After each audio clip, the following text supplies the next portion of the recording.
Tak raz na strednej škole ma kamoš Peťo Cipka zavolal na takú cvičnú stienku, rokodrom pri Košiciach. Tak, strašne som sa bal, 6 metrov nad zemou a som si povedal, že nikdy v živote. Ale potom som išiel ešte raz a odtedy leziem.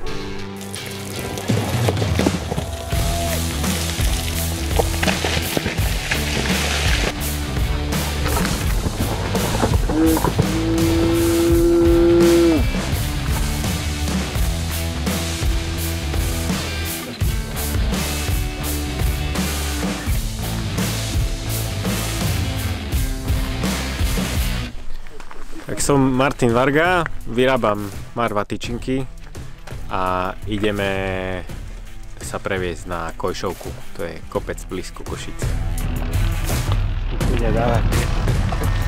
Na cestnom.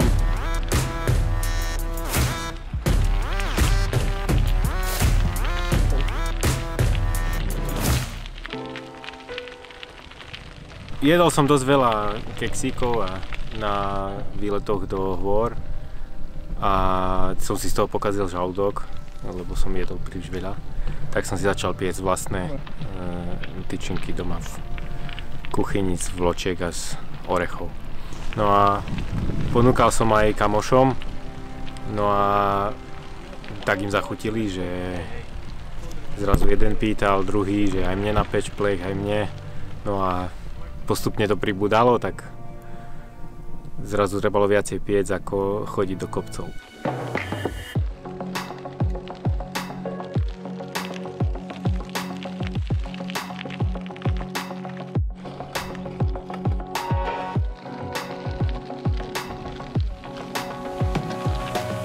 No začal som piecť niekedy 2010, postupne ten dopyt rástol a po 3-4 rokoch bolo jasné, že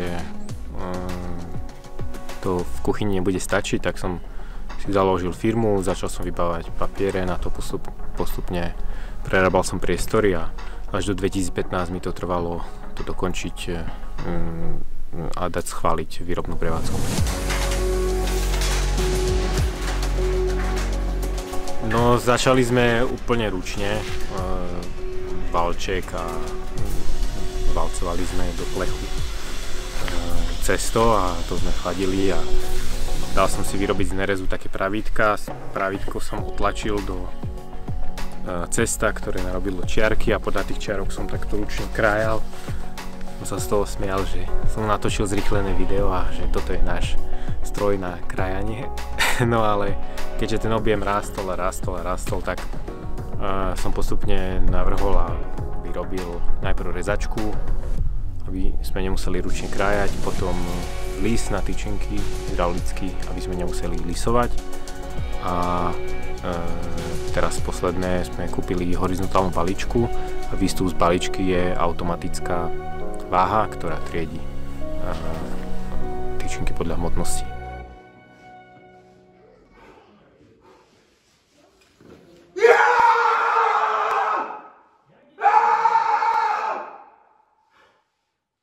Pred lezením som hlavne bicykloval a veľmi vášnivo a chodil som aj na zjazdové preteky, no ale keďže som sa raz vyrúbal a som si vybil 4 zuby predné, tak potom som už dával trošku väčší pozor.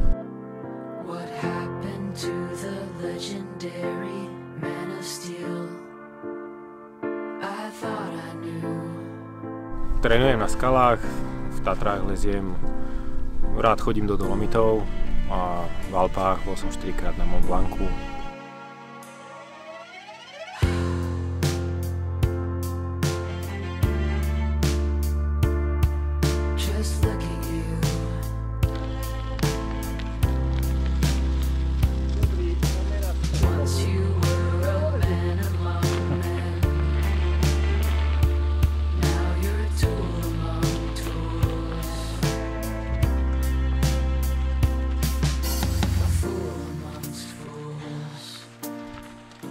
No prvý recept bola musli čokoládová a stiahol som nejaký recept z internetu Samozrejme ten bol nejaký, bol príliš sladké, príliš masné, príliš tvrdé.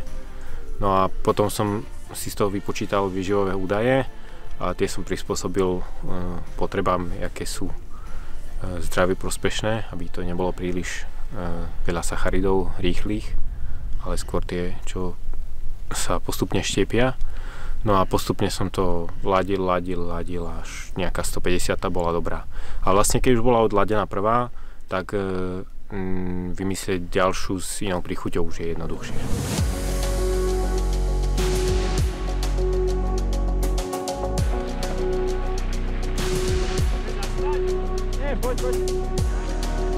No zásadný rozdiel je ten, že my sme začali vyrábať ručne a ručné spracovanie, tá technológia je veľmi šetrná k surovine. A keď sme keď vstúpol dopyt, tak sme nezmenili receptúru, aby sme sa prispôsobili nejakej výrobnej linke. Väčšinou sa to tak robí, že receptúra sa neladí len na chuť alebo výživovú hodnotu, ale hlavne musí prejsť cez výrobnú linku. A to je štandardný problém u väčšiny výrobcov.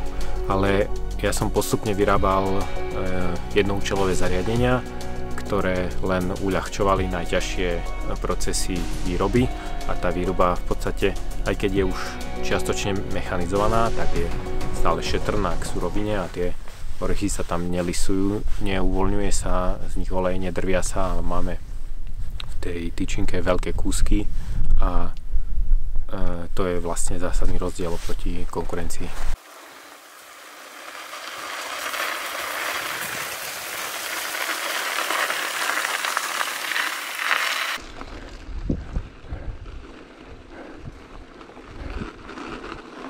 Každá surovina má nejakého dodávateľa, či už sú to orechy alebo vločky. Vločky máme slovenské z mlynu Pohronský Ruskov, pohánku máme z Čiech od pána Šmajstrlu a každý orech inde rastie, takže mandle máme z Kalifornie, kešu je z Indie alebo z Brazílie, para orechy z Bolívie, je to rôzne.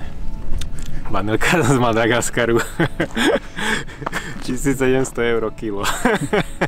Prečo si sa rozhodol práve pre ňu? Prečo nie niečo iné? Ako si došiel k tomu, že práve z Madagaskaru? No, je to svetovo uznávaná najlepšia vanilka. A ako fakt sa tam nedá ušetriť, je jej tam strašne málo do tej tyčinky, aby spravila tú arómu, takže veľa jej naozaj nespotrebujeme.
Zásadná výhoda oproti ostatným výrobcom je, že keďže máme tie jednoúčelové stroje, vieme vyrábať veľmi malú výrobnú dávku. Takže vyrábame tyčinky na základe objednávok stále čerstvé na sklad. Že nie je to tak, že výrobná linka musí bežať 24 hodín a potom sa snažíme toho zbaviť.